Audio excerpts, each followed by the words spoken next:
Bonjour et bienvenue sur la chaîne de Hiro MRTLM. Nous sommes donc ici pour l'épisode sur le RSI, pour expliquer qu'est-ce que c'est que cet indicateur.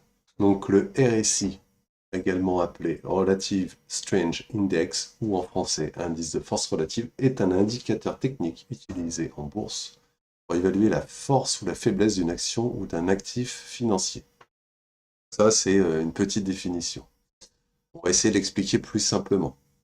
Le RSI, c'est un oscillateur qui permet de mesurer la vitesse de changement des mouvements de prix, exprimé entre 0 et 100, donc en pourcentage. Il n'a pas d'unité de valeur. Le calcul est assez simple. En général, il est fait sur 14 jours.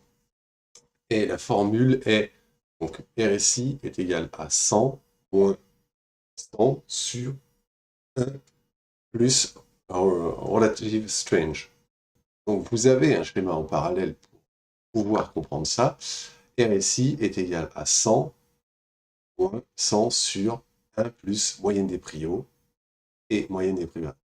À calculer, ça peut être très chiant. Vous avez sur tous les brokers l'indicateur qui est fait automatiquement, interprété dans le sens où si le RSI est au-dessus de 70, l'actif aurait tendance à être suracheté, ou overbought, et cela voudrait dire que le marché est en surchauffe et que on irait en sens contraire, on irait vers la redescente.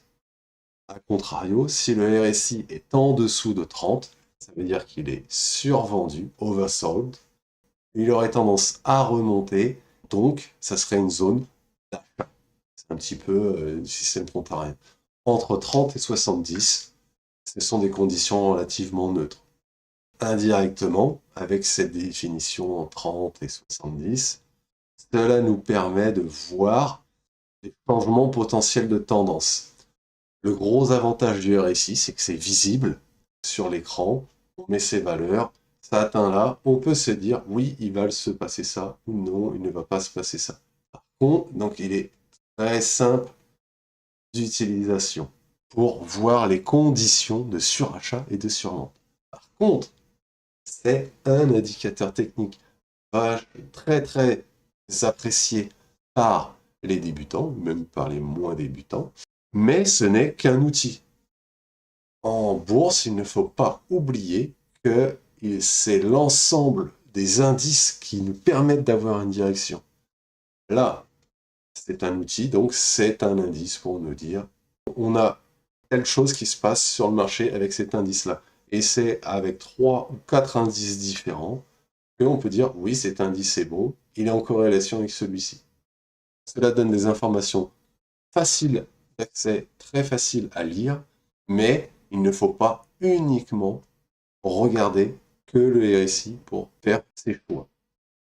Pour faire de l'investissement, c'est toujours plusieurs tendances qu'il faut utiliser, plusieurs outils. Je vous dis au prochain épisode pour ce qui sera les volumes, vous expliquer ce que c'est. À plus tard.